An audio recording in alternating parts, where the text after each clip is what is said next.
Assalamualaikum warahmatullahi wabarakatuh. Para mahasiswa mata kuliah komunikasi bisnis yang saya cintai, selamat berjumpa lagi. Mudah-mudahan semua dalam keadaan sehat walafiat, nggak ada yang kena virus COVID-19 yang telah merubah budaya ajar mengajar di negeri kita dari yang biasa tatap muka di kelas menjadi jarak jauh. Video saya kali ini akan membahas bab pertama dari buku Business Communication Today dari Woffy and Thiel. Kita akan membahas bab pertama karena memang topik kita kali ini, topik besarnya adalah Fundamentals of Business Communication, artinya dasar-dasar komunikasi bisnis. Nah, saudara-saudara, apa itu bisnis komunikasi?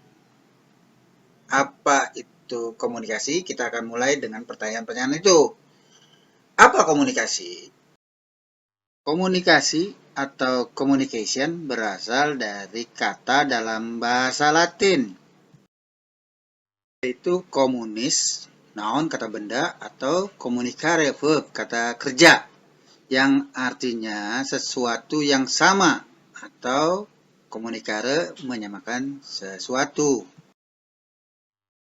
Jadi, komunikasi menurut Kamus Merriam-Webster adalah sebuah proses tukar-menukar informasi antar individu-individu melalui sebuah sistem simbol, lambang, atau perilaku yang sama.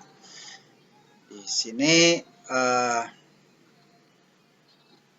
Merriam-Webster menekankan pada sistem simbol, lambang, atau perilaku yang sama, ya. Artinya pada umumnya sistem lambangnya itu adalah lambang-lambang verbal atau yang kita kenal dengan istilah bahasa verbal, ya, bahasa ya kayak kita ini, bahasa kata-kata. Ada gitu loh, ada dalam ya makanya kita mengenal ada namanya komunikasi nonverbal. Di antaranya komunikasi isyarat, misalnya suara kentongan kalau dulu tong tong tong tong tong tong tong tong tong tong tong tong tong tong tong kebakaran, masing-masing bunyinya beda.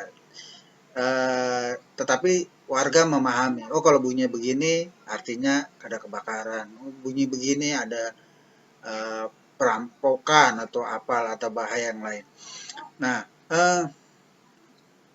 kemudian bahasa isyarat yang lain dulu suku Indian misalnya, ya. Suku Indian itu dia menggunakan bahasa asap, ya, pakai bahasa asap gitu. Bahasa isyaratnya asap, pong artinya apalah, apa ada musuh, ada apa gitu. Terus ada lagi bahasa gambar, ya, bahasa gambar, misalnya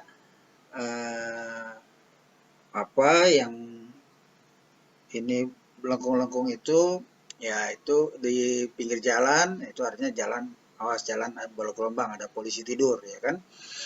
Ada lagi lambang ini, jadi nggak perlu polisinya berhenti di situ ngomong terus kepada setiap ini, dilarang stop di sini, dilarang stop di sini, cukup dengan ada huruf S dicoret, kita sudah mengerti maknanya adalah dilarang stop.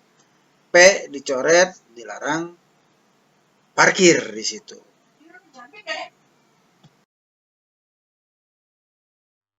Kemudian ada lagi definisi komunikasi menurut Richard L. Duff. Communication is the process of transferring information and meaning between senders and receivers using one or more media and communication channel. Begitu menurut Richard L. Duff dalam buku Manajemen edisi ke-6 terbitan Thomson Southwestern tahun 2003. Jadi menurut beliau, komunikasi adalah proses pengiriman informasi dan makna antara pengirim dan penerima menggunakan satu atau lebih media saluran dan saluran komunikasi.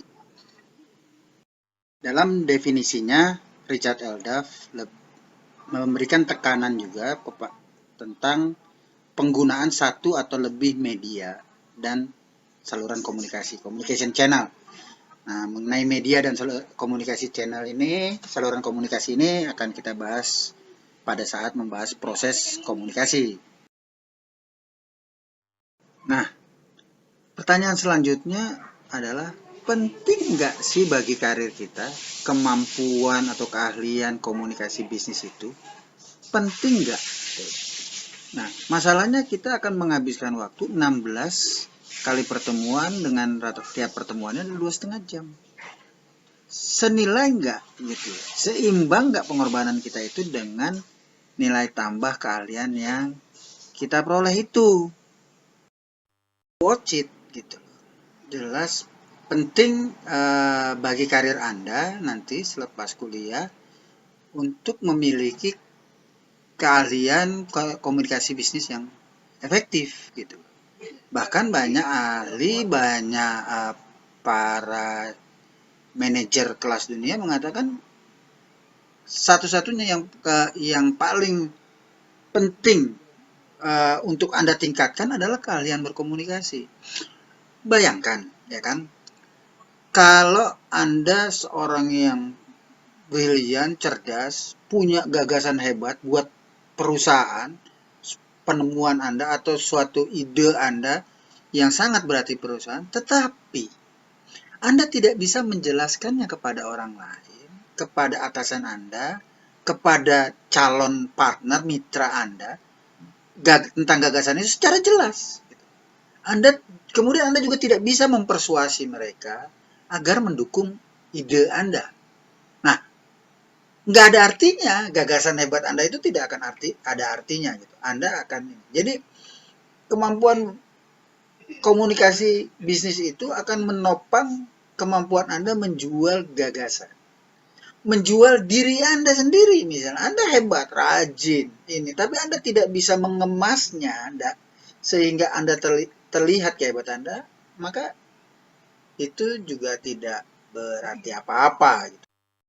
Perusahaan itu sendiri, komunikasi yang efektif itu penting artinya. Karena dengan komunikasi yang efektif, perusahaan bisa membangun ikatan yang lebih erat lagi dengan komunitas-komunitas kunci di pasar, kemudian bisa meningkatkan rasa saling percaya antar individu dengan organisasinya, pengambilan keputusan menjadi lebih kuat, kemudian bisa mendeteksi dini permasalahan dan pemecahan masalahnya, bisa mempengaruhi tren, kemudian karyawan juga menjadi lebih erat.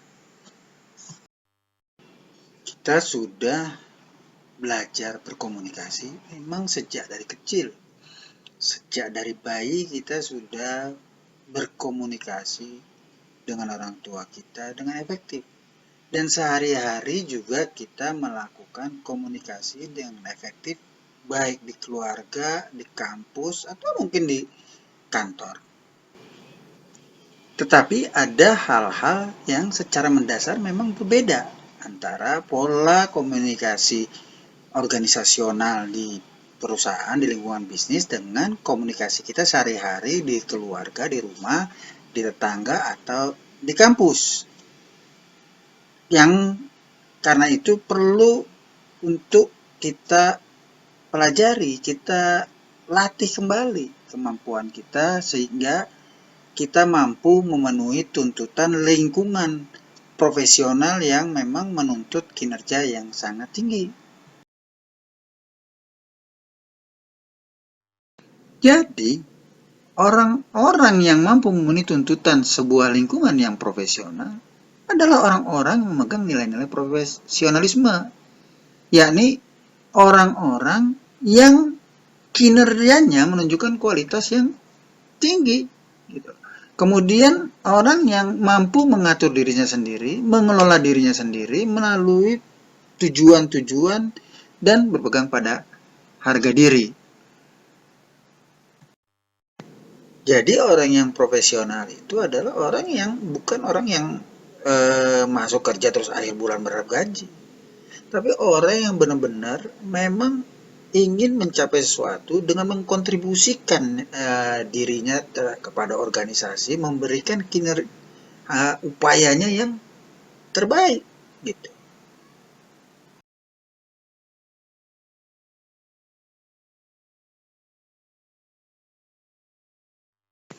Nah, sekarang perhatian gambar ini.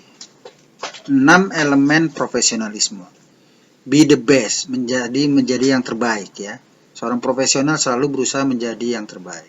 Kemudian be dependable, dapat diandalkan, selalu memenuhi janji, memegang komitmen gitu. Kemudian be a team player, seorang yang profesional dia selalu teamwork ya, kerja tim. Dia orang yang selalu membesarkan atau menggerakkan orang-orang sekitarnya.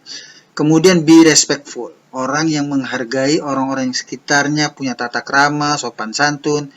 Be positif, dia selalu membawa spirit, bawa semangat, optimisme. Yang terakhir be ethical, orang yang selalu menjaga moral. Nah, kalau dilihat dari keenam elemen profesionalisme ini jelas tidak mungkin bisa dicapai tanpa kemampuan komunikasi bisnis yang kuat.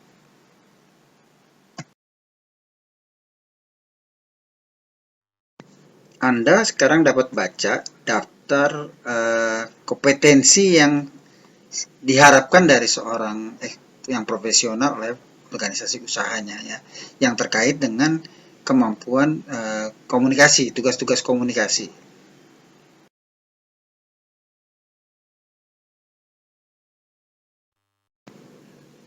Jadi, komunikasi bisnis itu adalah kegiatan komunikasi, aktivitas komunikasi dalam konteks organisasional di lingkungan bisnis, di lingkungan usaha. Nah, organisasi dimanapun itu pasti dia punya jaringan komunikasi formal maupun informal, ya kan?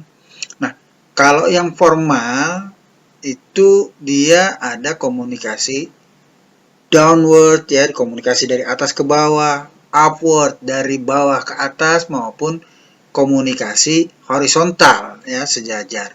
Komunikasi downward ya, dari presiden direktur kepada manajer, upward dari supervisor ke manajer. Itu jaringan komunikasi formal gitu loh. Ada pola-pola yang agak baku lah mengenai itu ya, walaupun tidak baku banget karena masing-masing organisasi nanti punya ciri, punya kultur sendiri dalam komunikasinya.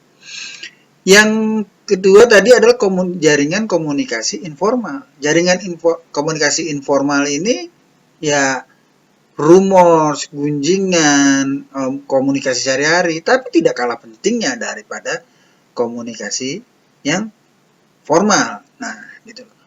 Nah, seorang yang profesional harus mampu berada di dua domain tadi, dua bentuk jaringan komunikasi.